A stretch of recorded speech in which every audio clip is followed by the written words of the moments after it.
아담과 하와의 눈이 열렸습니다. 계명을 어기는 순간 눈이 열렸습니다. 여러분 당황하셨어요? 눈이 열리는 것은 좋은 일이 아닐까요? 비로소 인식을 제대로 하게 되었다는 뜻이니까요.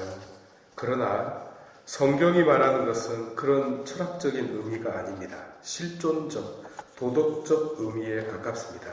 그 눈은 죄를 찾게 된 눈을 뜻하기 때문입니다. 반면 복음은 열리긴 열리는데 눈이 아니라 귓구멍이 열립니다.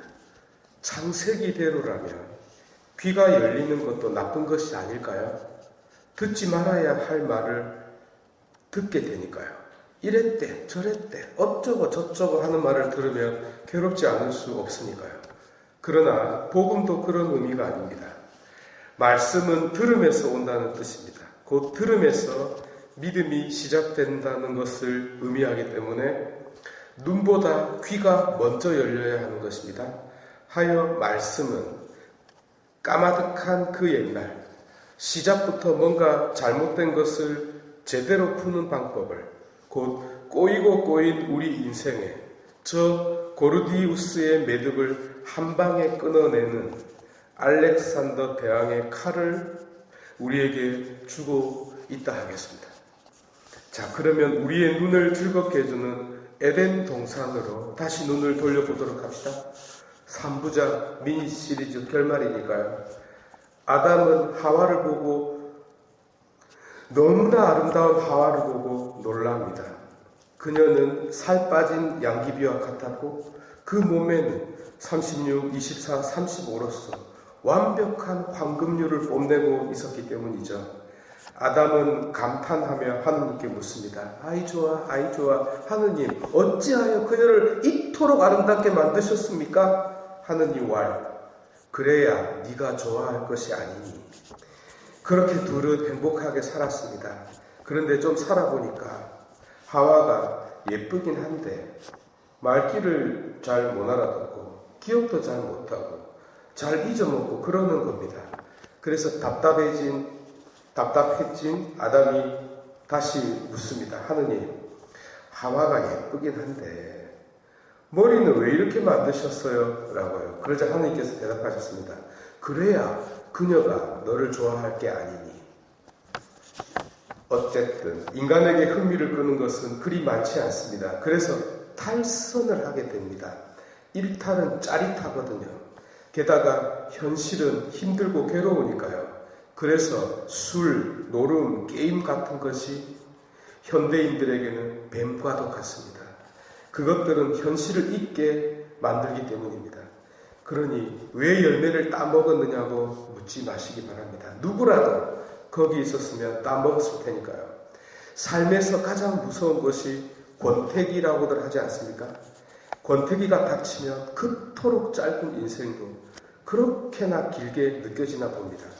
하여 견딜 수 없는 현실을 돌파하는 가장 좋은 방법은 그래서 죄의 울타리를 넘어가는 것입니다. 드디어 현실의 끝자락이자 실존의 경계선에 도착하게 되었네요. 아니 이제는 여기를 넘어가보지 않고서는 삶을 더 이상 버틸 수 없습니다. 그러나 그곳에 가보니 들어가지 말라는 경고문과 절대 따먹지 말라는 주인 백의 문구가 적혀 있습니다.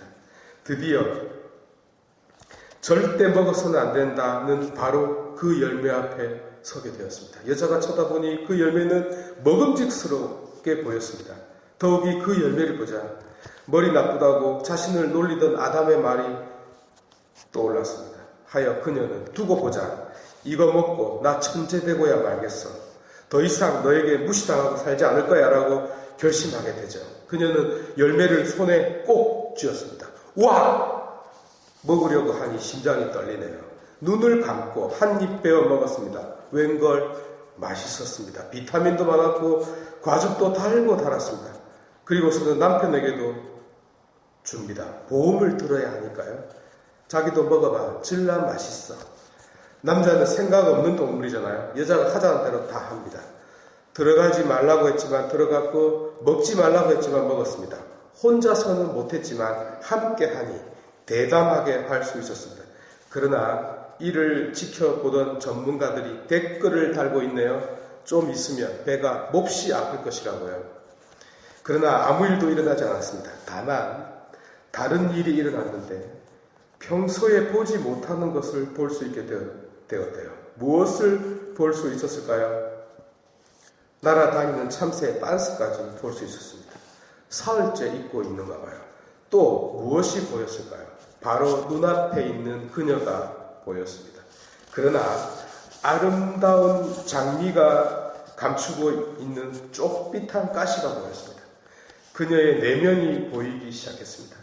아름다운 그녀 속에 얼마나 괴팍한 성질이 들어있는지가 보이기 시작했습니다. 둘은 갑자기 싸우기 시작했어요. 1차전, 2차전, 3차전 싸움은 끝나지 않았습니다. 해가 지고 달이 떴습니다. 서로 씩씩거리고 있는데 하느님께서 찾아왔습니다.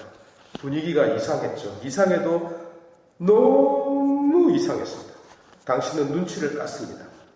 저 놈들이 먹지 말라고 한 것을 먹었구나. 그들은 나무 뒤에 숨었습니다. 그러나 곧 들키고 말았습니다.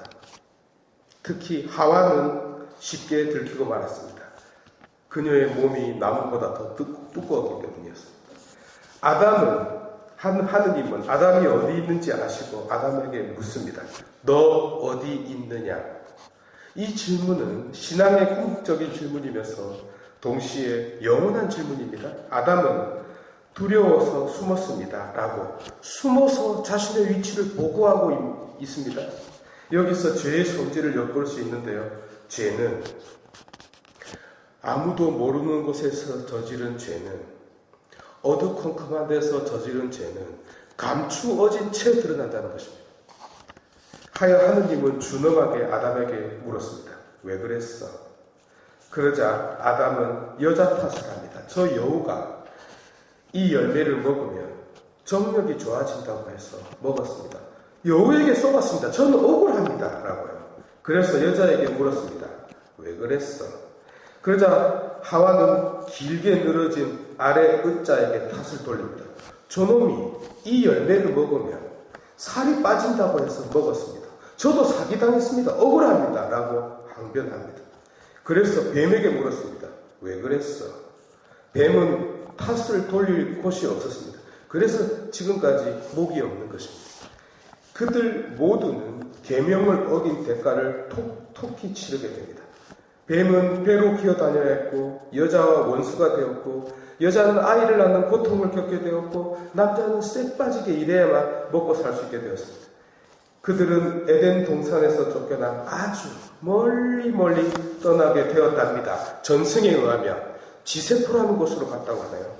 언제나 주님 말씀에 충실한 지세포 성도 여러분, 아담의 어리석음과 하와의 죄를 거울 삼아 하느님으로부터 숨는 일이 없도록 유의합시다.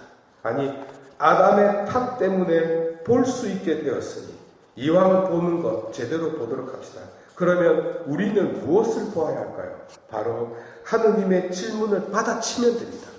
그분이 언제나 우리 각자에게 묻지 않습니까? 너 어디 있느냐라고요. 그렇다면 저는요, 너 어디 있느냐라고 묻는 당신을 보고 있습니다. 라고 대답할 준비를 하면 어떨까요? 이것이 진짜 눈이 뜨이고 귀가 열리는 에파타가 아닐까요?